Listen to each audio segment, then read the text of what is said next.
Vous savez, ce dont on n'a pas parlé depuis tout à l'heure, c'est ce qui se passe réellement sur le terrain aujourd'hui en Ukraine.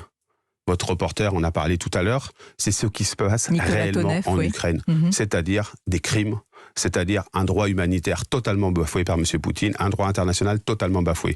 Il n'est évidemment pas question d'aller vers une escalade militaire, ce serait folie, mais il faut aller vers des sanctions économiques beaucoup plus fortes, et sans doute que la question du gaz se pose, sans doute que ça aura des graves conséquences, et qu'il faudra y faire face. La question du gaz se pose, c'est-à-dire un embargo total ? Mais en tout cas, ça se pose, parce que la question, c'est ça comment... se pose avec une Allemagne qui vous dit non, monsieur. Moi, j'aimerais comprendre comment on y arrive. Pour faire cesser ces pilonnages de villes, c'est le fait qu'à Mariupol, il n'y a pas de convoi humanitaire qui puisse passer depuis plusieurs jours maintenant et que les gens meurent de faim et de soif. Attendez, vous pensez que les sanctions vont freiner la détermination de Vladimir Poutine ? Eh bien, en tout cas, je ne vois pas d'autres issues que ces sanctions, si ce n'est une escalade militaire que je ne souhaite pas et que je crois qu'il serait mortifère pour l'ensemble de l'humanité. Donc, on est face à ce choix-là. Ce choix, il est difficile. Je ne vous le dis pas en claironnant. Je dis simplement que ces questions-là doivent se poser et que derrière tout cela, il y a la façon dont on travaille davantage notre autonomie énergétique au niveau européen, que peut-être ça a un effet accélérateur et qu'il faut qu'on se saisisse de ce moment pour s'interroger là-dessus.